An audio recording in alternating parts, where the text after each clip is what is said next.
નારદજી સરસ મજાનો મહામંત્ર આપે છે. ઓમ નમો ભગવતે વાસુદેવાય 12 અક્ષરનો મહામંત્ર છે. વિષ્ણુ પુરાણમાં એક બહુ સરસ મજાની કથા છે. જે કોઈ વ્યક્તિ 12 લાખ વખત ઓમ નમો ભગવતે વાસુદેવાય મહામંત્રનો જપ કરે ને, એ અંદર ને બહારથી શુદ્ધ થઈ જાય છે, એકદમ પવિત્ર થઈ જાય છે. 24 લાખ વખત ઓમ નમો ભગવતે મહામંત્રનો જપ કરે ને, એને પિતૃઓના દર્શન થાય છે. અને જે કોઈ વ્યક્તિ 1 કરોડ વખત ઓમ નમો ભગવતે વાસુદેવાય મહામંત્રનો જપ કરે ને, એને ઠાકોરજીના જરૂર દર્શન થાય, પણ હૃદયમાં હો, ચોક્કસ થાય છે. પણ આની પાછળ પાછો ભરોસો રાખવો. દાદાએ કીધું ને, આપણે ભગવાનને ભાળવા હાટું નથી કરવાનું, ભરોસો રાખવો. હા, આ હું નથી કહેતો, વિષ્ણુ પુરાણમાં 6 અંશ છે, એમાં બીજા અંશમાં ધ્રુવ ચરિત્રની કથા આવે છે. ક્યારેક વાંચજો, ભગવાન કૃપા કરે તો, એમાં લખેલું છે. જે કોઈ વ્યક્તિ 12 લાખ વખત ઓમ નમો ભગવતે, આટલા બધા જપ હુકામ કરાવીએ, તમારી પાસે ખબર છે શું કામે કરાવીએ?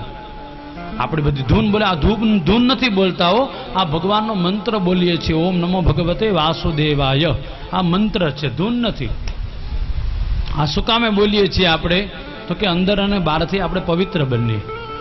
એટલું નહીં, ભાગવતના 18,000 શ્લોક છે, બધા બોલવા માટે હું સક્ષમ નથી ને તમે નથી, પણ આ ઓમ નમો ભગવતે વાસુદેવાયનો બોલી લઈને 18,000 વખત થઈ જાય. એટલા બધા આપણે બેઠા છીએ, બધાએ મંત્ર બોલે એટલે 18,000 વખત થઈ જાય. લ્યો, એટલે આપણું ભાગવત આજે પૂરું થઈ ગયું.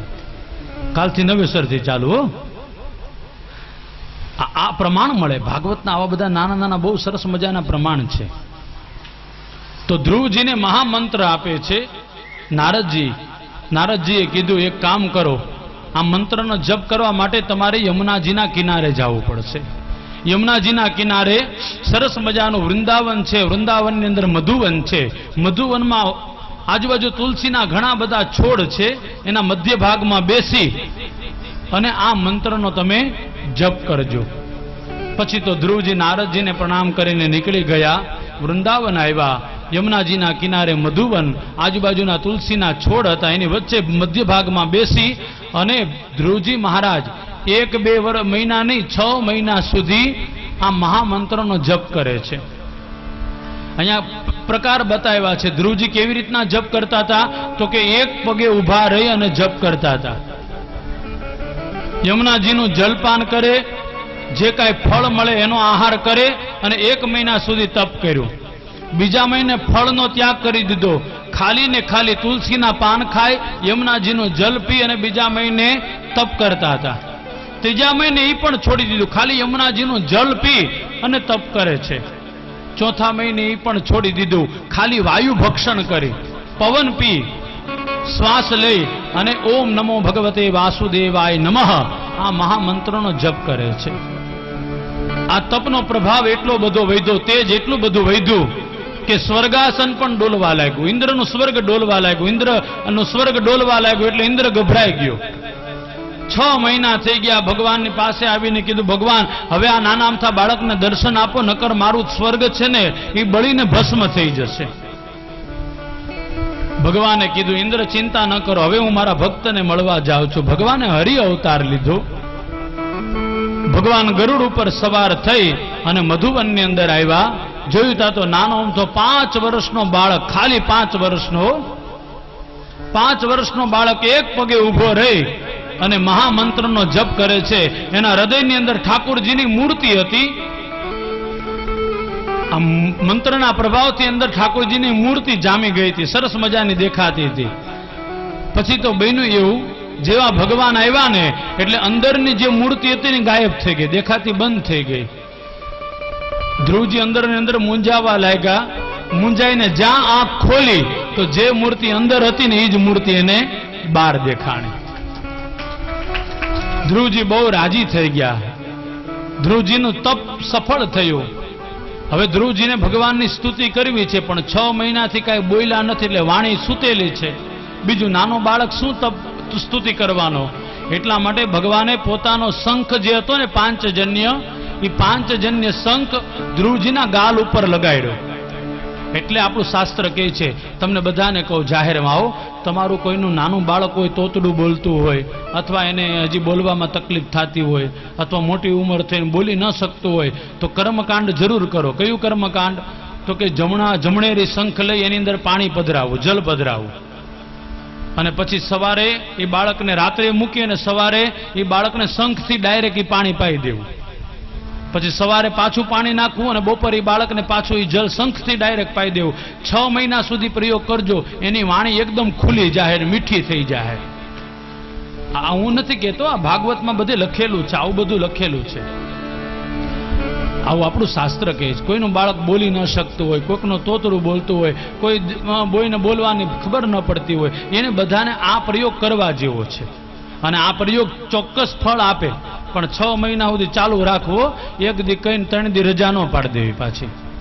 આપણા બધાની તકલીફી 2 11 કરીએ ને 3જા 11 બાજુવાળાને લગ્ન હોય તો ત્યાં રસ દાબી લઈએ, તો એમ ન ચાલે.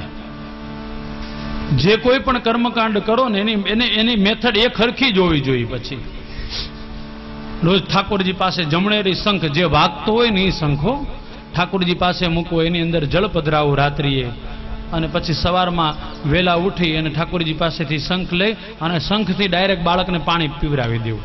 પછી શંખ ધોઈ પાછું એમાં પાણી પધરાવીને પાછું ઠાકોરજીને ધરી દેવું. બપોરે પાછું એને પાણી પાઈ દેવું, શંખથી પાવું. બપોરે પાછો મૂકીને સાંજે રોજમાં જેમ ડોક્ટર ટેબ્લેટ આપે ને એક દિવસમાં 3 ટાઈમ, એમાં 3 ટાઈમ કરવું. 100% ફરક પડશે, ભરોસો રાખજો, ચોક્કસ ફરક પડે. તો ભગવાન હરિ શ્રી વિષ્ણુએ પોતાના હાથમાં રહેલો 5 જન્ય શંખ છે ને ધ્રુવજીના ગાલ ઉપર લગાડ્યો, અને જાણે એવું લાગ્યું કે ધ્રુવજી વેદાંતના મંત્ર ન બોલતા હોય. અહીંયા ધ્રુવજી બહુ સરસ મજાની સ્તુતિ કરે છે ભગવાનની, બહુ અદ્ભુત સ્તુતિ છે. એક શ્લોક આપણે કરીએ. ધ્રુવવાચ યોન્ત પ્રવિશ્ય મમ વાચમિમા પ્રસુપ્તા સંજીવયત્યખિલ શક્તિધર સ્વધામ્ના अन्याश्च हस्तचरण श्रवण त्वगादे प्राणान्नमो भगवते पुरुषाय तुभ्यं प्राणान्नमो भगवते पुरुषाय तुभ्यं.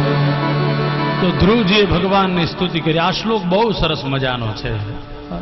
આજે હોતે કોઈ પણ મહાન વક્તાઓ હોય ને વ્યાસપીઠ ઉપર બેસે ને એટલે આ શ્લોક બોલીને ઠાકોરજીને પ્રણામ કરે. ભગવાન, મારી વાણી પણ સૂતેલી છે, તું જગાડજે. સમાજમાં બોલવું છે તો સમાજને સારું લાગે કે ન લાગે, પણ તું એવું બોલાવ અમારી પાસે કે અમારાથી ક્યારે ભૂલ થાય. કોઈ પણ મહાન વક્તા હોય ને એ અહીંયા બેસે એટલે આ શ્લોક અવશ્ય બોલે. યોન્ત પ્રવિશ્ય મમ વાચમિમાં પ્રસુપ્તા સંજીવયત્યખિલ શક્તિધર સ્વધામ્ના अन्याश्च हस्तचरण श्रवण त्वगादे प्राणान्नमो भगवते पुरुषाय तुभ्यं प्राणान्नमो भगवते पुरुषाय तुभ्यं. ધ્રુવજી મહારાજ સ્તુતિ કરે છે. હે ભગવાન હરિ, યોન્ત પ્રવિશ્ય મમ વાચમ ઇમામ. વાચ એટલે વાણી. મારી વાણી તો કેદુની સૂતી ગઈ હતી, સૂતી હતી. 6 મહિનાથી હું એક શબ્દ પણ બોલ્યો નથી. પ્રસુપ્તા, મારી વાણી સૂતી હતી. પણ સંજીવ, તમે એને સજીવન કરી. કેવી રીતના સજીવન કરી? તો કે તમારા હાથમાં રહેલો 5 જન્ય શંખ મને સ્પર્શ કરાવ્યો અને આ મારી વાણી ખુલી ગઈ. હે ભગવાન, હજી મારી એવી વાણી ખોલો, એવી વાણી ખોલો કે હું સ્તુતિ કરું તો કેવલ ને કેવલ આપની જ કરું, બીજા કોઈની સ્તુતિ કરું નહીં. એટલા માટે શ્રીમદ વલ્ભાચાર્ય એમ કહે, નમઃ સમસ્ત ભૂતાનાં આદિભૂતાય ભૂભૃતે અનેક રૂપ રૂપાય વિષ્ણવે પ્રભવિષ્ણવે વિષ્ણવે પ્રભવે વિષ્ણવે. શ્રીમદ વલ્ભાચાર્યનું સૂત્ર છે, ભગવાન પાસે શું માગવું? ભગવાન, આ વાણીથી કેવલ ને કેવલ હું તમારી સ્તુતિ કરતો રહું. વ્યર્થ કાલત્વમ, એક સેકન્ડ પણ હે ભગવાન તમારા નામ વગર હું જીવું નહીં. ભગવાન પાસે માગવું હોય ને તો આવું માગવું હો. આપણું શાસ્ત્ર કહે છે ભગવાનને કેવું, ભગવાન આ મુખેથી કેવલ ને કેવલ તમારું નામ લઉં, આ કાનેથી કેવલ ને કેવલ તમારી કથા સાંભળું, આ આંખેથી કેવલ ને કેવલ તમારા દર્શન કરું, આ હાથેથી કેવલ ને કેવલ તમારી તાળી પાડું. અને આ એટલું માગવા ને તો બીજું કઈ માગવાની જરૂર નથી. રામ બોલો તમે શ્યામ બોલો, મુખમાં જીભ છે કે નહીં? રામ બોલો તમે શ્યામ બોલો, મુખમાં જીભ છે કે નહીં? રામ બોલો તમે શ્યામ બોલો, મુખમાં જીભ છે કે નહીં? રામ બોલો તમે શ્યામ બોલો, મુખમાં જીભ છે કે નહીં? બંને હાથે તાળી પાડો, હાથમાં જોર છે કે નહીં? બંને હાથે તાળી પાડો, હાથમાં જોર છે કે નહીં? તંતર ઉભા થઈને રાસ રમજો, આનંદ કરજો, પણ બોલતા જાજો. આરો કોઈને નડીએ ને એવી રીતના રાસ રમો. એ બંને હાથે તાળી પાડો, હાથમાં જોર છે કે નહીં? બંને હાથે તાળી પાડો, હાથમાં જોર છે કે નહીં? રામ બોલો તમે શ્યામ બોલો, મુખમાં જીભ છે કે નહીં? રામ બોલો તમે શ્યામ બોલો, મુખમાં જીભ છે કે નહીં? મીરાબાઈ ને રામ મળ્યા તમને ખબર છે કે નહીં? મીરાબાઈ રામ મળ્યા તમને ખબર છે કે નહીં? મીરાબાઈ ને શ્યામ મળ્યા તમને ખબર છે કે નહીં? મીરાબાઈ શ્યામ મળ્યા તમને ખબર છે કે નહીં? એ રામ બોલો તમે શ્યામ બોલો, મુખમાં જીભ છે કે નહીં? રામ બોલો ભાઈ રામ બોલો, મુખમાં જીભ છે કે નહીં? એ બંને હાથે તાળી પાડો, હાથમાં જોર છે કે નહીં? બંને હાથે તાળી પાડો, હાથમાં જોર છે કે નહીં? તમને બધાને કહું છું, તમને કહું છું, બંને હાથે તાળી પાડો, હાથમાં જોર છે કે નહીં? બંને હાથે તાળી પાડો, હાથમાં જોર છે કે નહીં? એ રામ બોલો તમે શ્યામ બોલો, મુખમાં જીભ છે કે નહીં? રામ બોલો તમે શ્યામ બોલો, મુખમાં જીભ છે કે નહીં?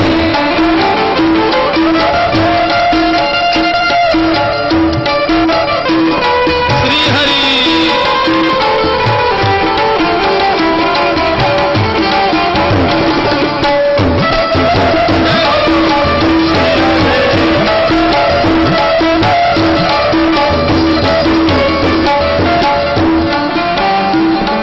સબરીબાઈ ને રામ મળ્યા તમને ખબર છે કે નહીં? સબરીબાઈ રામ મળ્યા તમને ખબર છે કે નહીં? એ સબરીબાઈ ને રામ મળ્યા તમને ખબર છે કે નહીં? સબરીબાઈ રામ મળ્યા તમને ખબર છે કે નહીં? સબરીબાઈ ને રામ મળ્યા તમને ખબર છે કે નહીં? સબરીબાઈ રામ મળ્યા તમને ખબર છે કે નહીં? એ બંને હાથે તાળી પાડો, તમને ખબર છે કે નહીં? બંને હાથે તાળી પાડો, તમને ખબર છે કે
રાખી તમને ખબર છે કે નહીં? દ્રૌપદીની લાજ રાખી તમને ખબર છે કે નહીં? 999 ચીર પૂરા તમને ખબર છે કે નહીં? 999 ચીર પૂરા તમને ખબર છે કે નહીં? હે રામ બોલો ઘનશ્યામ બોલો મુખમાં જીભ છે કે નહીં? રામ બોલો ઘનશ્યામ બોલો મુખમાં જીવ છે કે નહીં?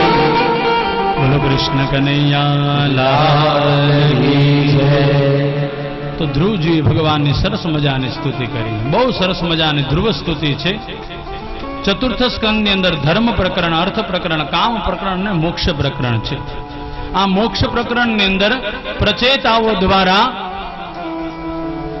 રુદ્ર ગીત ગાયું એની કથા છે. કથા ઘણી બધી ધ્રુવ ચરિત્રની છે, પણ હવે બધું એમાં નથી જવું.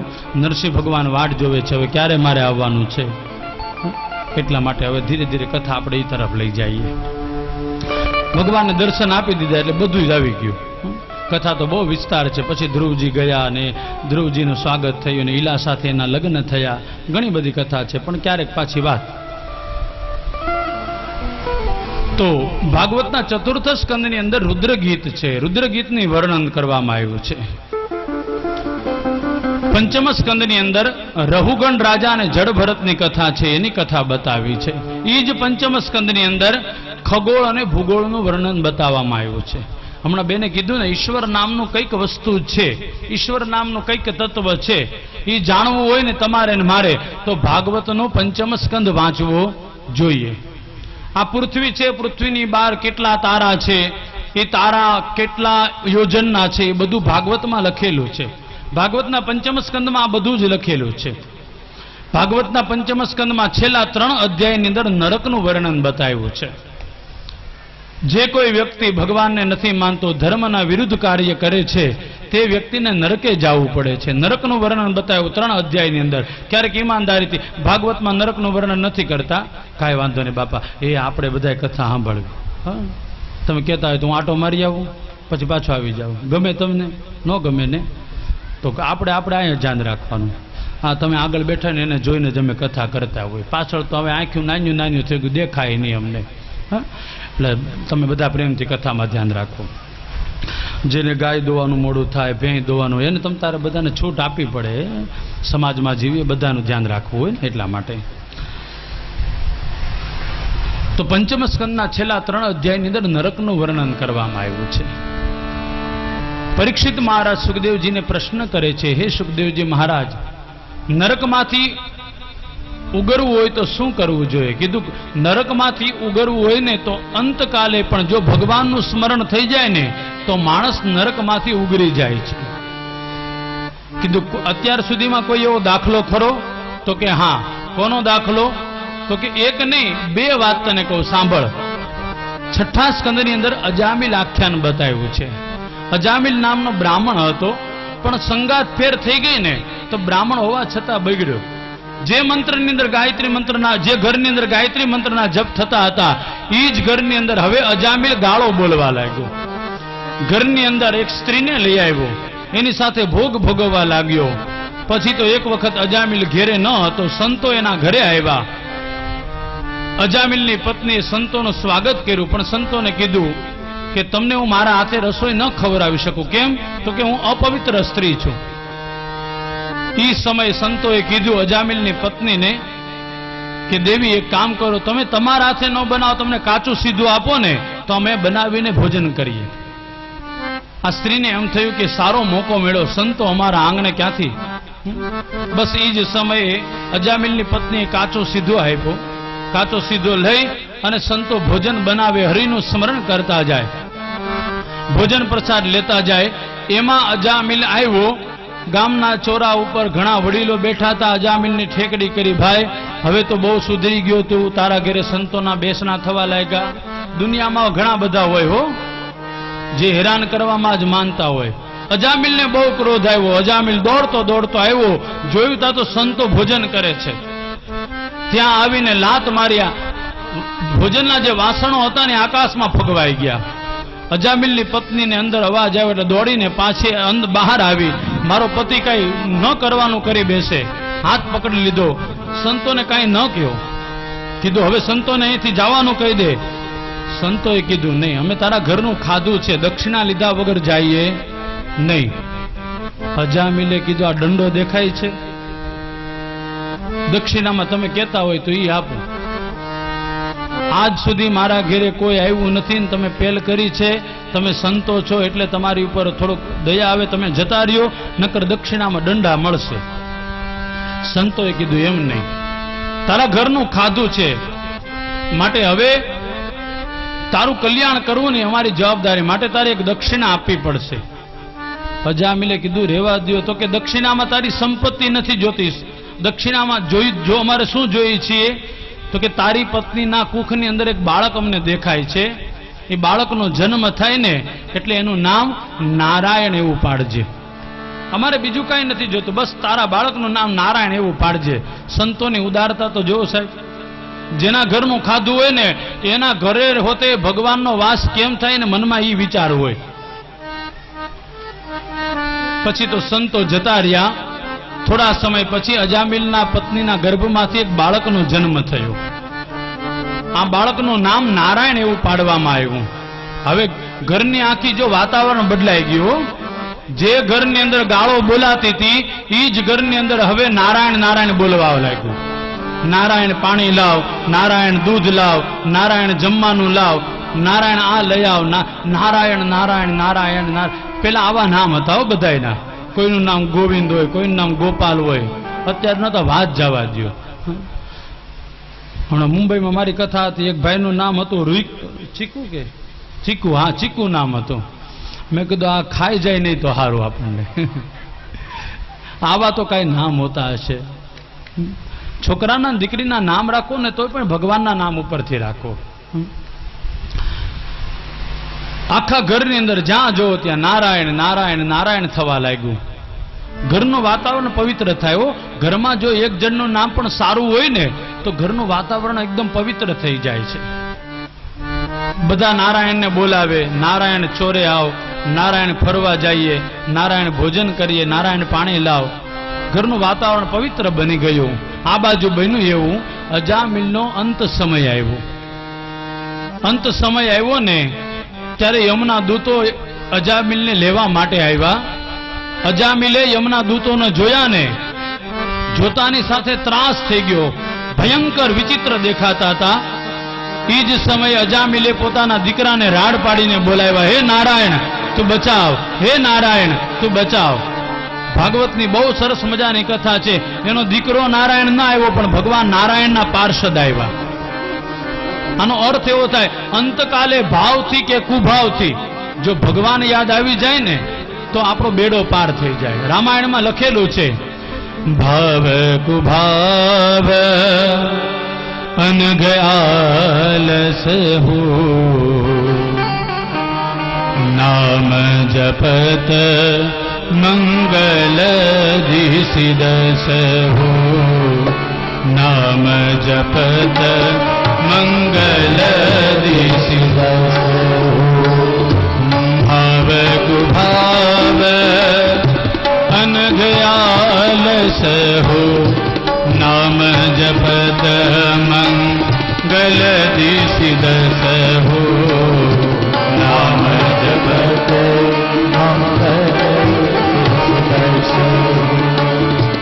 यह कलिकालन साधन दूजा, यह कलिकालन साधन दूजा, यह कलिकालन साधन दूजा, यह कलिकालन साधन दूजा.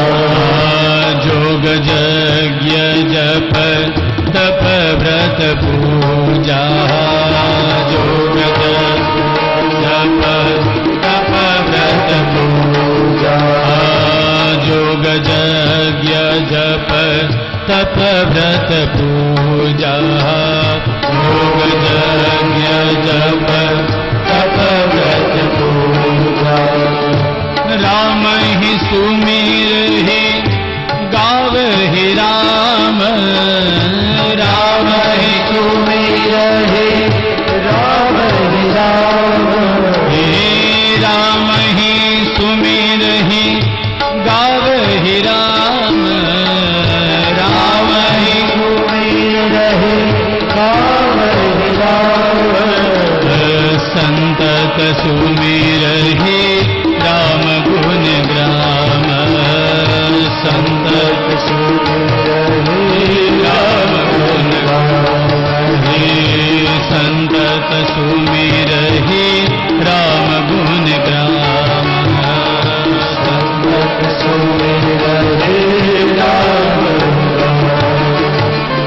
તો ભાવ કુભાવ અનઘ આલસહુ, ભગવાનનું નામ ભાવથી બોલવામાં આવે તોય ભલે, આપણી ઈચ્છા ન હોય ને ભગવાનનું નામ બોલીએ ને તો સારું જ થાય. ભલે ઈચ્છા ન હોય ને, એ આપણે ત્યાં તો શાસ્ત્રમાં નિયમ બતાવ્યો છે, બગાસો આવે ને ત્યારે રામ રામ બોલવું જોઈએ. બગાસો આવે ને, માણસને છીક આવે, છીક અપવિત્ર બતાવ્યું, છતાં પણ છીક આવે ને ત્યારે હોતે ભગવાનનું નામ બોલવું જોઈએ. ઘણા લોકો બોલે છે. શું કામે બોલે છે?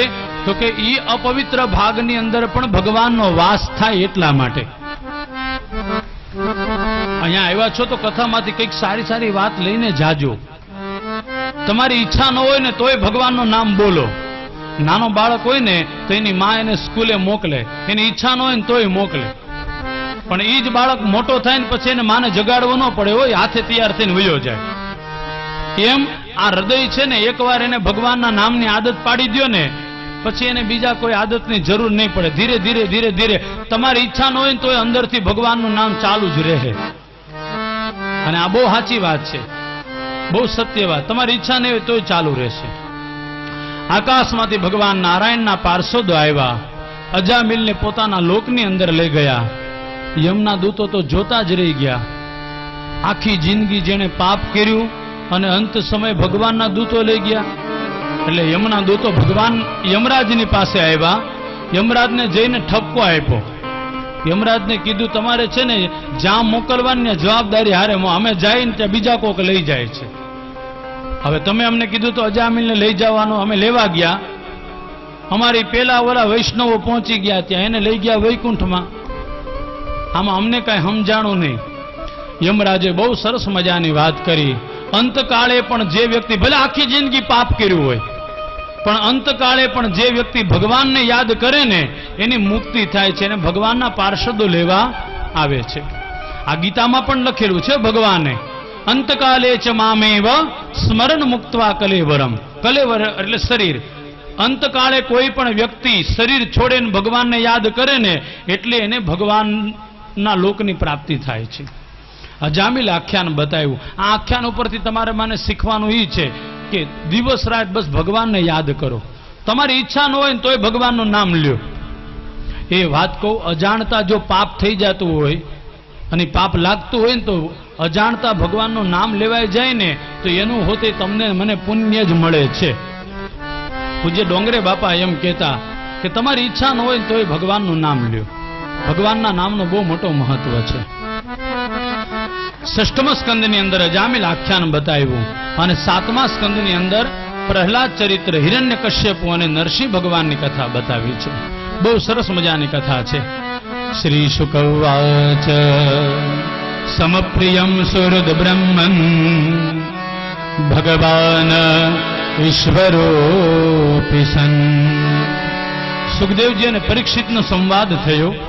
પરીક્ષિતે ભગવાનને પ્રશ્ન કર્યો સુખદેવજીને, હે સુખદેવજી, કૃપા કરીને મને એ વાત કહો તમે કે ભગવાન કેવલ ને કેવલ દેવો માટે આવે છે, દાનવો માટે નથી આવતા? તો કે ના ના, એવું નથી. ભગવાન દાનવો માટે પણ આવે છે. એની એક કથા હું તમને કહું, સાંભળો. પૂર્વકાળની અંદર એક હિરણાક્ષ નામનો રાક્ષસ હતો. એનું મૃત્યુ થયું. ભગવાને વરાહ અવતાર લઈ અને એને માર્યો. પછી એનો ભાઈ હતો, એનું નામ છે હિરણ્યકશ્યપુ. હિરણ્યકશ્યપુ મોટો હતો, હિરણાક્ષ નાનો હતો. ઘણા લોકોના મનમાં એમ છે હિરણાક્ષ મોટો છે. મોટો ને હિરણાક્ષ નાનો અને હિરણ્યકશ્યપુ મોટો છે. હિરણ્યકશ્યપુને એમ થયું મારા નાના ભાઈને નારાયણે મારી નાખ્યા છે, એટલે હવે નારાયણને હું નહીં મૂકું.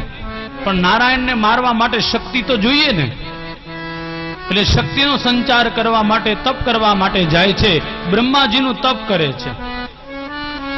વનવગડાની અંદર તપ કરે છે. તપના પ્રભાવથી બ્રહ્માજીએ દર્શન આપ્યા. બ્રહ્માજીએ કીધું, બોલ હિરણ્યકશ્યપુ, શું ઈચ્છા છે? હિરણ્યકશ્યપુએ કીધું, મને વરદાન આપો કે મારું મૃત્યુ ક્યારે થાય નહીં, મારું મરણ ક્યારે ન આવે. બ્રહ્માજીએ કીધું, મને મૂંઝવી દીધો ભાઈ તે. કીધું કેમ? તો કે મરણ તો બધાને આવવાનું છે, મૃત્યુ બધાને આવવાનું છે. તો કે બીજું વરદાન માગી લે. બીજું કયું વરદાન માગું? તો કે તારે જે માગવું એ માગી લે. પછી તો હિરણ્યકશ્યપુ એક લિસ્ટ તૈયાર કર્યું. કયું લિસ્ટ તૈયાર કર્યું? બ્રહ્માજીને કીધું, એ બ્રહ્માજી, એટલા વરદાન મને આપો. હું દિવસે ન મરું, રાતે ન મરું, ઘરમાં ન મરું, બહાર ન મરું, અસ્ત્રથી ન મરું, શસ્ત્રથી ન મરું, ભીનાથી ન મરું, સુકાથી ન મરું. હે બ્રહ્માજી, કોઈ સ્ત્રી, કોઈ પુરુષ, કોઈ માનવ, કોઈ દાનવ, કોઈનાથી હું ન મરું. યાદ રાખજો, ન મરું કરવા વાળાને મરવું પડ્યું. હિરણ્યકશ્યપુએ કીધું હું ન મરું. બ્રહ્માજીને પરસેવો વળી ગયો. લે, આવું તો ક્યાંય વરદાન હતું હશે? બ્રહ્માજીએ આકાશમાં જોયું, ભગવાન નારાયણને પૂછ્યું શું કરું? ભગવાન નારાયણ કીધું વરદાન દઈ દે. આ ન મરું માં પણ મરવાનો શબ્દ છે, હજી જગ્યા ઘણી બધી બાકી રાખી છે. પછી તો વરદાન આપ્યું, જે તારી ઈચ્છા છે, તારું મૃત્યુ તે જે કીધું એ પ્રમાણે નહીં થાય, કોઈ તને મારી નહીં શકે, જા. ભગવાન એટલું કહી બ્રહ્માજી અંતર ધ્યાન થયા. પછી તો હિરણ્યકશ્યપુને જે વરદાન મળ્યું છે એનો દુરુપયોગ કરવા લાગ્યો. ચારે બાજુ મંત્ર બંધ કરાવ્યા, યજ્ઞ બંધ કરાવ્યા. જ્યારે હિરણ્યકશ્યપુ પોતાના ઘરે આવ્યો ત્યારે એને જોયું એની પત્ની દ્વારા એક બાળકનો જન્મ. આમ તો 4 બાળકો હતા, પણ એક બાળક બહુ તેજસ્વી, બાળકનું નામ હતું પ્રહલાદજી. આ પ્રહલાદને જોઈને જ હિરણ્યકશ્યપુ બહુ રાજી થયા. બધા જ ગુરુજનોને ના પાડી દીધી, આજથી કોઈએ પણ વેદાંત કોઈને ભણાવવા નહીં. ભણાવવું હોય તો કેવલ ને કેવલ મારું નામ ભણાવો. પ્રહલાદજી મોટા થયા. પ્રહલાદને ગુરુ શુક્રાચાર્યના 2 દીકરા, એનું નામ છે સંડા અને મર્ક. સંડા મર્કની પાસે મોકલા. સંડા મર્કને કીધું મારા દીકરાને તમે યોગ્ય જ્ઞાન આપો. સંડા મર્ક પ્રહલાદને લઈને ગયા પોતાના આશ્રમની અંદર. આશ્રમમાં લઈ જઈને ભણાવે છે, પણ પ્રહલાદનું મન ક્યાંય લાગતું નથી. પ્રહલાદનું મન તો પહેલેથી ભગવાનમાં લાગેલું છે. કથા બહુ વિસ્તાર છે, આગળ ઘણી બધી ઘટનાઓ બની ગઈ એની કથા છે. પ્રહલાદનું મન ક્યાંય નથી લાગતું, એને તો હરિ ઉપર પ્રેમ છે. સંડામર્ક જેટલું ભણાવે ને એના મનમાં કંઈ બેસતું નથી. એવો જ વિચાર કરે છે, જો મારા પિતા હિરણ્યકશ્યપુ સર્વસ્વ હોય તો આકાશમાં જે દેખાય છે સૂર્ય મારા પિતા બનાવે ને, પણ મારા પિતા પાછી સામર્થ્ય નથી. સમુદ્રમાં રહેલું જળ બીજા દેવ બનાવે છે, ભગવાન નારાયણ બનાવે, એ મારા પિતામાં સામર્થ્ય નથી, તો મારા પિતા મહાન કેમ હોઈ શકે? એક વખત મોકો મળ્યો, સંડામર્ક ન હતા. પ્રહલાદજી બધા જ શિષ્યોને સરસ મજાની વાત કરે છે. આ ભાગવતનો બહુ સરસ મજાનો શ્લોક છે, જીવનમાં ઉતારવા જેવો છે. યેન યેન મહત્તેજ કારણમ વિષ્ણુ કાર્યક સર્વજ્ઞાન વિદારેણ શ્રીમદ કૃષ્ણ સ્મરાય વૈ. શ્રીમદ કૃષ્ણ સ્મરાય વૈ. આ શ્લોક બહુ સરસ મજાનો છે. ઘણા લોકો આની બહુ સરસ મજાની ટીકા કરે છે. આ શ્લોક તમને મને છે ને સુબોધીજીની અંદર પણ જોવા મળશે. વલ્ભાચાર્ય જે 16 ગ્રંથ લખ્યા છે ને, 16 ગ્રંથમાં સુબોધિનીજી છે, એમાં પણ આ શ્લોક છે, જાણવા જેવો છે. પ્રહલાદજી બધા જ શિષ્યોને કહે છે, હે શિષ્યો સાંભળો, આ દુનિયામાં જે કાંઈ થાય છે ને એ બધું હરિની ઈચ્છાથી થાય છે. એટલું નહીં, હરિ ન હોય ને તો માણસ જીવી પણ ન શકે. માટે જો કોઈનું ભજન કરવું હોય ને તો હરિનું ભજન કરો.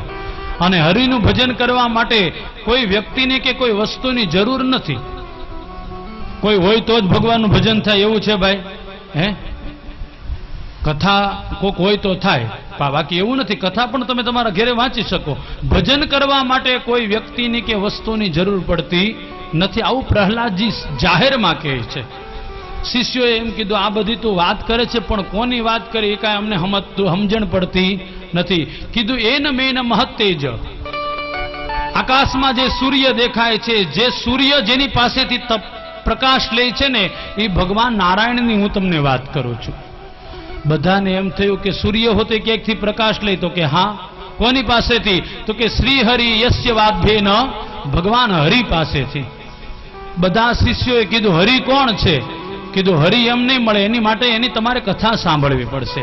પછી તો પ્રહલાદજી બધાને હરિની કથા સંભળાવે છે, હરિનું સંકીર્તન કરાવે છે. સંડામર્ક આવ્યા, જોયું તા તો પ્રહલાદ હરિનું સંકીર્તન કરાવે છે.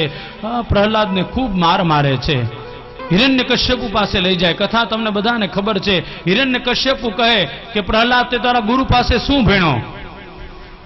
પ્રહલાદજી કે મારા ગુરુએ મને નવધા ભક્તિની વાત કરી છે.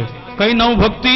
શ્રવણમ કીર્તનમ વિષ્ણુ સ્મરણમ પાદ સેવન.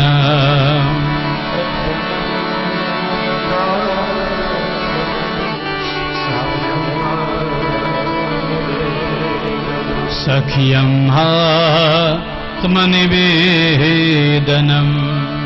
પ્રહલાદજીએ પોતાના પિતા હિરણ્યકશ્યપુને કહે છે, હે પિતાજી, 9 પ્રકારની ભક્તિ છે. શ્રવણ, કીર્તન, સ્મરણ, પાદ સેવન, અર્ચન, વંદન, દાસ્ય અને સખ્ય ભાવ.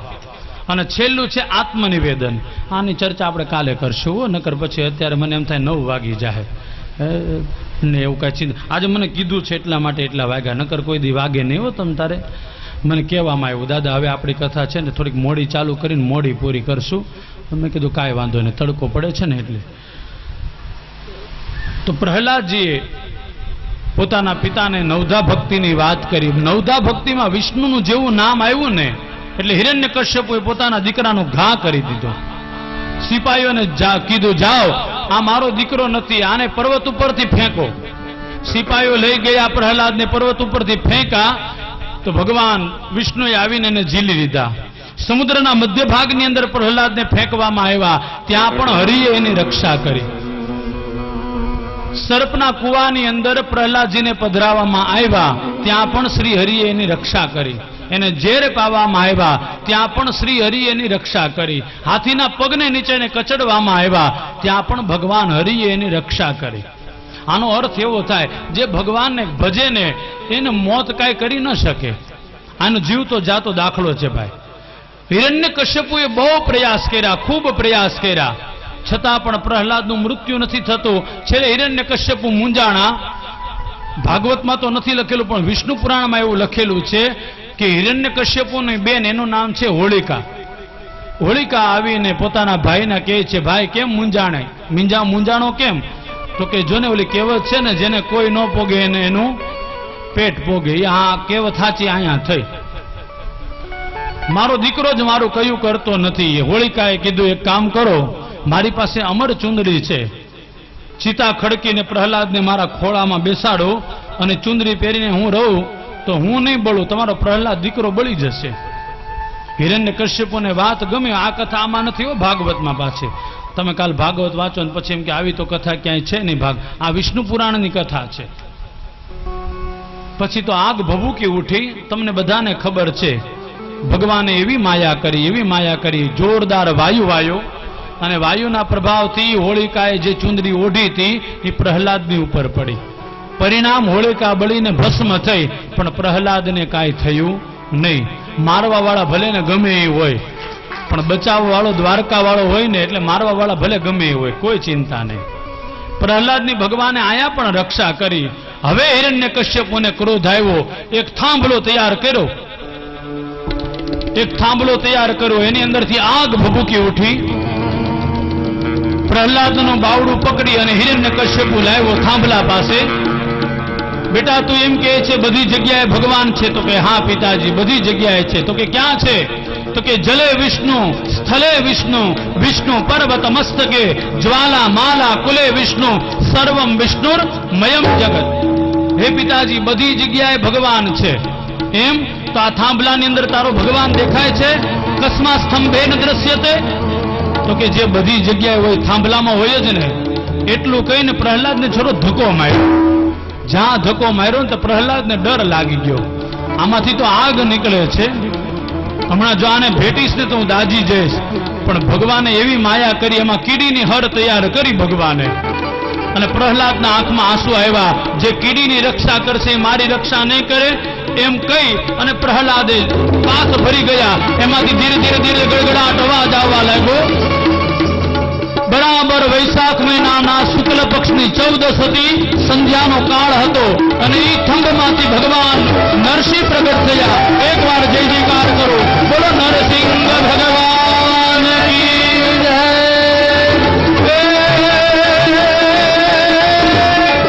પુનિયતિ યત ભ્રમત ન હરિતન ભગત ભગત ભગવદ ભજના.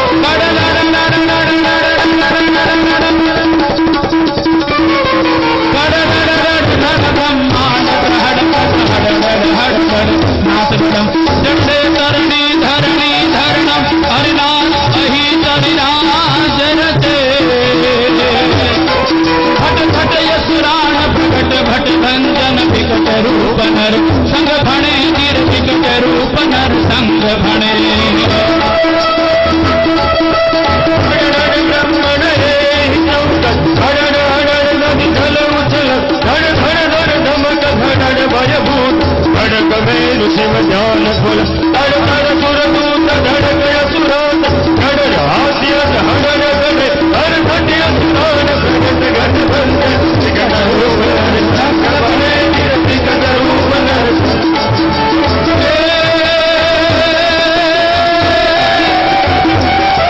वैशाख शुक्ल चौदस विशाल रवि हो कलस्त संधीय का कडडम कडडम कडडम कडडम कडडम कडडम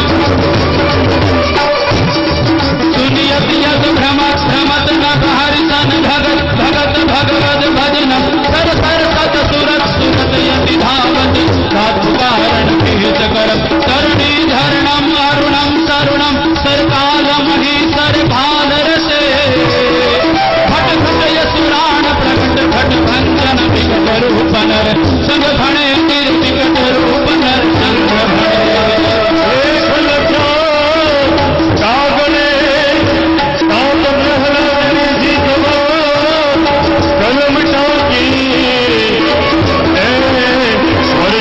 वर्ष बीत गया तो ये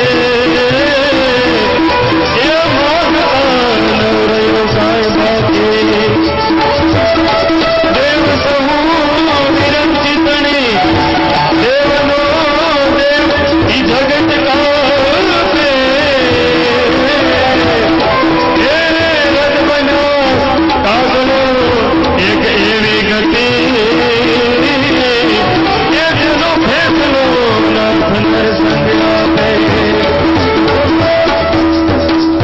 बोलो नरसिंह भगवान की बोलो श्री नरसिंह भगवान की बोलो नरसिंह भगवान की બહુ મોડું થઈ ગયું છે આજે અહીંયા સુધી કથા રાખી આવતીકાલે ભગવાન નહીં પ્રહલાદ ચરિત્રની કથા કરશું વામન ભગવાન અને બપોરે કાલે 12 વાગે રામ ભગવાન આવશે અને સાંજની કથામાં કાલે ઠાકુરજી પધારશે બધા બહેનોને નમ્ર નિવેદન જે કાંઈ અહીંયા વ્યવસ્થા કરવામાં આવે નકર પોતાના ઘરેથી માખણ મિશ્રી ચોકલેટ લેતા આવજો સરસ મજાની મટકીઓ બાંધજો કાલે કાનાને ભાવથી લાવવાનો છે બધાએ આવો 2 મિનિટ માટે હરિનામ સંકીર્તન કરીએ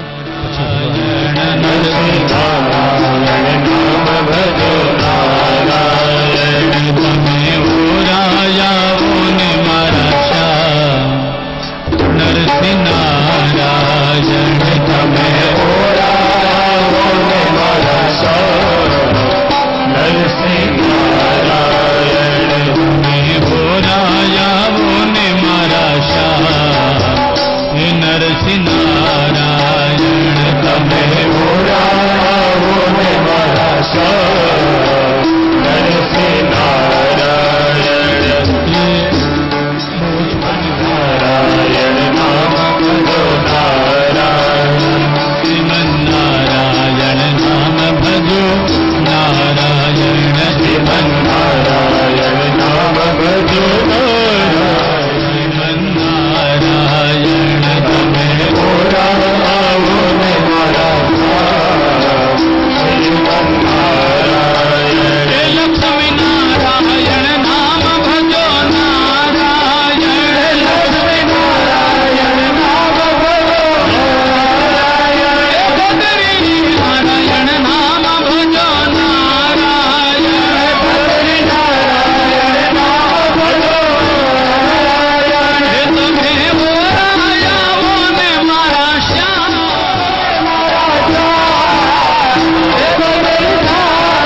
શૈલેષભાઈ પરશુત્તમભાઈ બાવસિયા તરફથી આખો દિવસ મનોરથી છે.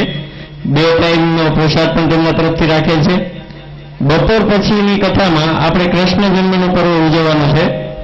તો કૃષ્ણ જન્મના પર્વમાં કાનુડો બનાવવા માટે એક બોલ આવ્યો છે. 2100 રૂપિયા પર્વ સુધીરભાઈ બાવસિયા. તો તેનો કાનુડા માટે બોલ પણ જે પણ કોઈને ગ્રામજનોને તમારા નાના બાબા બાબીને જે કાનુડો બનાવવો હોય તો તેના માટે 1100 રૂપિયાનો બોલ રાખેલ છે. તો તમારા ઘરે તેમને ટોપલામાં તૈયાર કરી અને બપોર પછીની કથામાં લાવવાનું રહેશે. આરતીના જે કોઈ યજમાનો હોય તે ફટાફટ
ગવાતા રામકથા શિવકથા તેમજ